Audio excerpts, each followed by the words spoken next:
Good morning, everybody. My name is Bria, and today's Wednesday, February 3rd. And for some really quick news, there will be an informational COVID Q&A hosted by the ECHO team. ECHO is a discussion with the Department of Health and Social Services, the Anchorage Health Department, and the Anchorage educators to discuss the vaccine updates and eligibility. This meeting will be held over Zoom on February 4th at 4:30 p.m. This is a meeting for educators only, and we will have the registration link posted in the chat.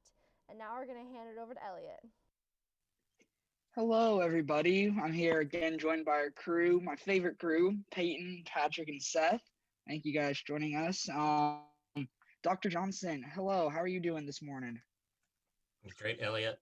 Thanks. Good. How you have any good updates for us today? I'll just give you one quick pointer to a resource that I think everybody should pay attention to. I think I've mentioned before that right at the end of December, the United States Congress passed another relief package for COVID.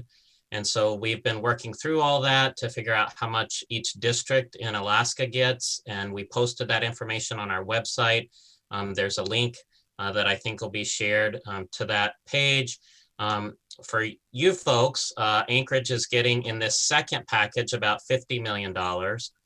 In the first package, they got about $12 million. So $50 million is a lot of money, but it can go very quickly. And so I am just encouraging everybody to be a part of the process of figuring out how to allocate that money.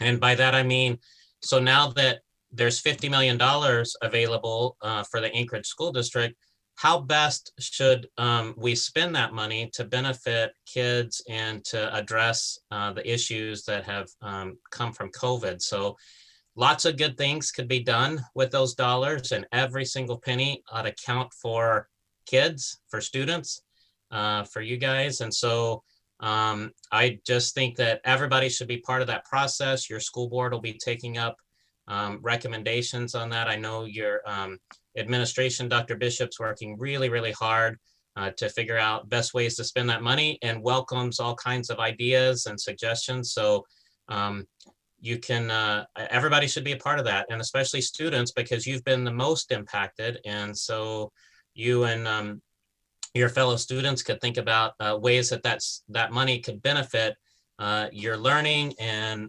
your pathway toward graduation. So take a look at that. If you go to the web page there on our department website, there's lots of information.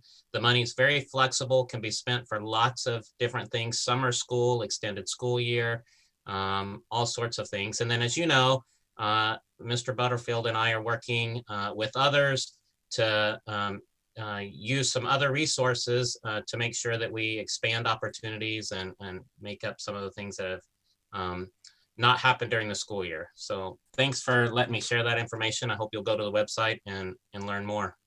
Yeah, thank you. And the website link is going to be put in the chat if it's not been already. So thank you for giving us that update. Very important stuff. And I'm going to throw it over to Dr. Allman if he has any quick updates for us.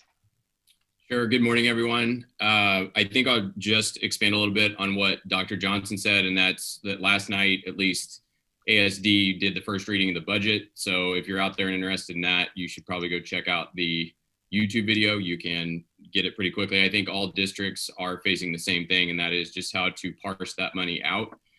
I think there are kind of two big issues, at least from the high school principal's point of view. One would be staffing. That's always a big question when we're in austere times.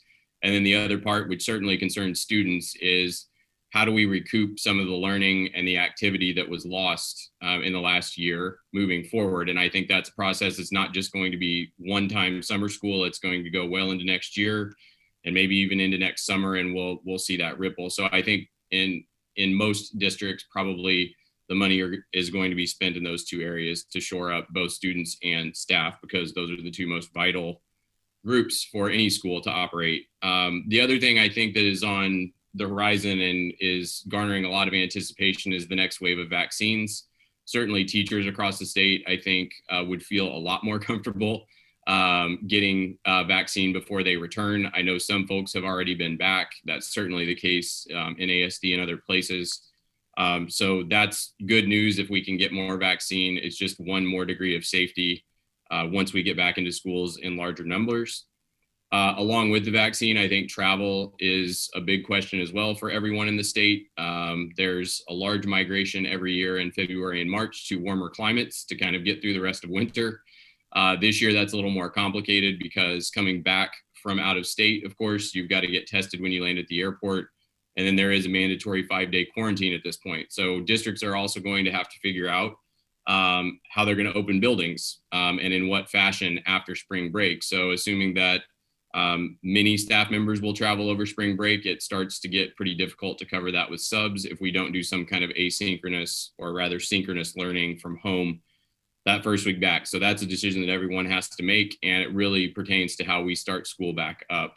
But all of that said, I do think things are moving forward. We're very, very close to having a plan to bring everyone back, at least in ASD fourth quarter. And so there's sort of good news on the horizon for those folks who have wanted to be back in school for a long, long time. And I also hope we can statewide provide options remotely for students to continue to learn if they don't feel safe to come back in person.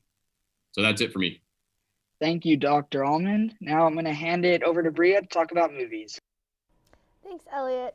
So this weekend, student government is doing another fundraiser, and it is Adam Sandler weekend. So on Friday at 6, we're playing A Bedtime Story. Friday at 9, we're playing The Waterboy.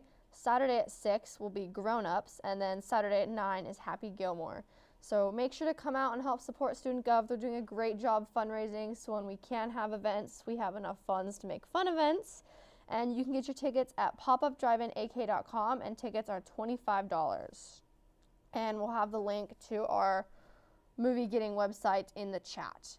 And then that's all we have today. Thank you so much for tuning in, and remember to watch our other live show at noon, and have a great Wednesday.